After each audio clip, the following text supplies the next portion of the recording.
Welcome to Business Questions. If you haven't subscribed and liked the channel, then please do so. It really helps with our growth and enables us to reach more small business owners and help them, which is our ultimate aim. You may remember my current guest, Peter, from a previous video on Vic, and we're welcoming Peter back to the channel today to discuss small businesses and really some of the mistakes he's seen in small businesses over the years that he's been operating as a CEO and a master business coach for a long time. Peter, welcome back to Business Questions. Thank you. Pleasure to be here again. Oh, it's wonderful to have you. We learned so much about Vic in our last conversation. If you haven't seen it, then please, we'll put a link below and a little thing on the screen right up here now for you to go and watch that video. It really is worthwhile. Peter, what mistakes do SMEs make? What's the most common factors? Well, you might be surprised that in my experience, the mistakes that are made at all levels in all businesses are pretty much the same. Often it comes down to arrogance. So I've seen people, big CEOs of big FTSE 100 companies, drive an acquisition policy for their ego, despite the fact that everyone else knows that the two cultures are never gonna fit. But I think at a smaller business end, there are some simple mistakes which people fall into because they've heard something and they think it's a truth, and actually it's a myth. So maybe a bit tongue-in-cheek, I could just share some of my views with you. Mistake number one, putting your customer first. This is one of the most common schoolboy errors that I come across. It is a recipe for disaster. You simply cannot put your customers first. If you do, it means your employees are second.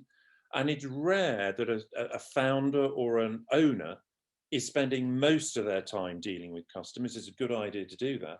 It's your people who look after your customers. And you have to put your people first so that they then put your customers first. And if you make sure that you love your people to bits, you equip them with skills, with equipment, with support, with a vision, you inspire them, they will do absolutely wonderful things for you. They'll stay, they'll recommend your company to their friends and family, so people join with a good cultural fit, because so often people hire a new recruit based on skills, but a few months later you fire them because they didn't fit in. Whereas if your employees are recommending their contacts, the chances are it's going to be a good cultural fit. So you know, that just makes so much sense. Now, of course, I'm not saying that you don't look after your customers. Similarly, I'm not saying don't look after your shareholders or anyone you want to put investment in. What I am saying is you have to put your employees absolutely first. Like at the moment with COVID, you have got to equip yourself with skills and your managers with skills on how to manage people remotely if they are indeed working remotely. You know, how do you admonish someone who is underperforming remotely but in a caring way? How do you build trust? How do you show empathy and compassion? And I think empathy is a word that many people don't really get. I think Gandhi's explanation was brilliant back in the 1940s when he said, standing in the shoes of someone else to understand how they're thinking is simply not enough. You have to walk a mile in their shoes to understand how they're feeling. And empathy is about feeling what the other person is feeling. And so if someone who's working remotely says to you, I feel quite uncomfortable about having to return to work, doing the commute in a bus with lots of other people, and then what's going to happen at work, you shouldn't dismiss that at an intellectual level and say, well, we're putting up lots of safety and there are regulations for buses. You have to accept that they are feeling scared. You have to recognize that. You have to say, oh, I understand that you're feeling very concerned about this. Maybe you're even feeling scared. Tell me more so that we can share with you all the stuff we've done to make sure that you don't have to feel scared coming in. So putting your customers first, I would say, as a provocation, I would say schoolboy error, employees first, customer second. Yep, another thing is people often say that being a CEO or a founder or an MD, it's lonely at the top. Well, if that's what you're feeling, you're doing it wrong. No one can succeed in the modern world on your own. That is a display of arrogance. Instead, what you have to do is you have to assemble a team, and this isn't just the team that does the work, it is a team of support. It's people you can talk to when times get tough. It's people who you can talk through a really difficult, tough issue where some of your self-limiting beliefs might be getting in the way. So, for example, having a coach. I've been a master. I had a coach for about 5 years before I became a coach. I was one of the first master coaches and mentors qualified in Europe in 1998 or 9, I think. And I've been coaching CEOs and founders and the like ever since. And I know having a coach is phenomenal. It transforms people's lives and their businesses. But also, it might not be a formal coach. It might be a lawyer or an accountant or an ex-lecturer from university or an ex-teacher or an uncle or a neighbor. Anyone that you have deep trust with, make sure that you assemble around you a group of people who you can call different people in different circumstances.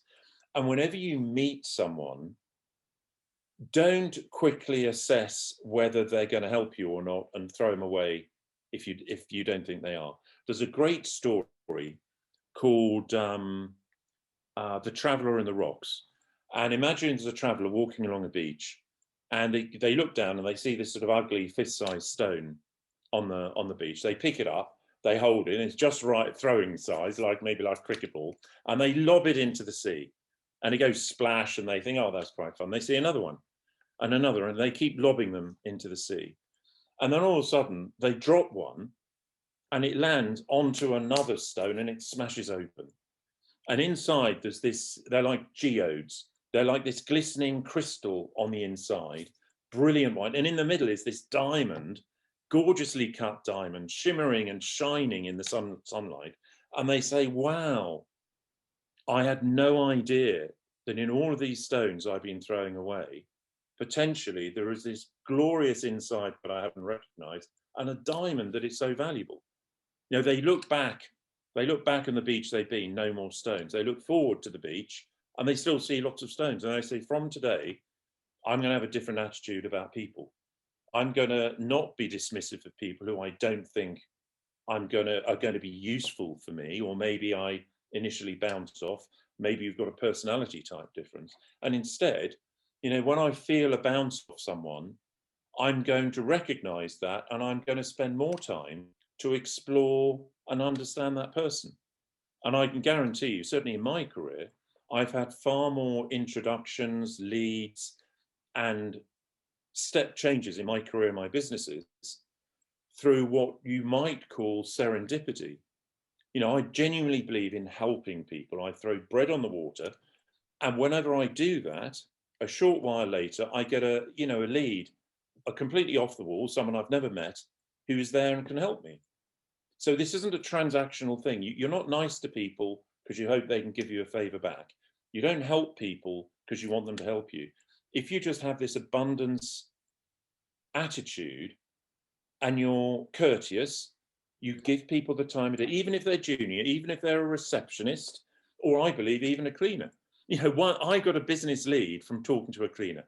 One day I was running a mid-sized company, about 400 employees, and the cleaner came around and I spoke to them. Their brother-in-law was the chief commercial buyer of a mid-sized company. Perfect for us. Incredible. And so again, I didn't do it for that transactional benefit, but my experience is when you're a positive power for the world and you just help the world, you lubricate the wheels, normally what happens is something comes back to you, but it's never, very, very rarely from the place you might expect it to come from.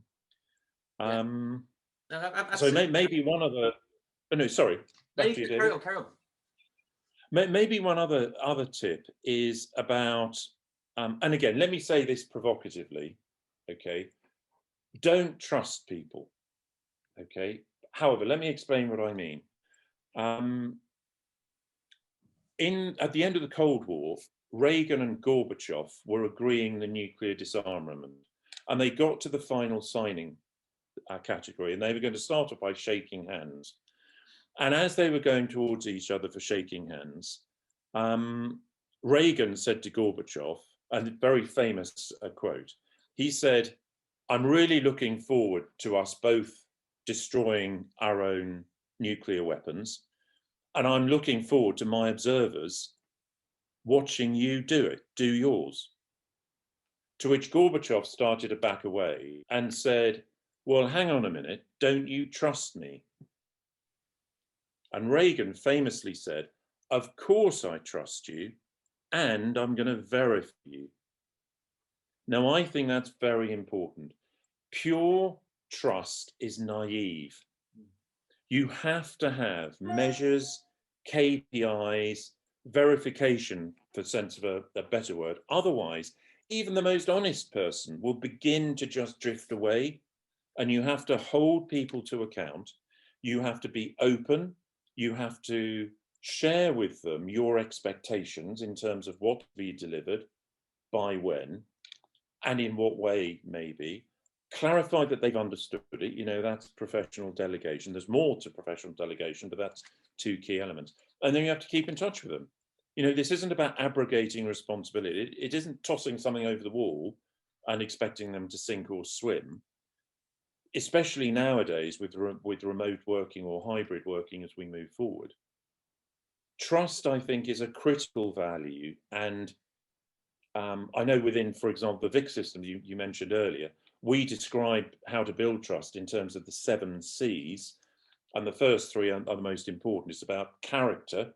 That character is about, do people believe you will do the right thing, not the easy thing, even if no one will ever find out?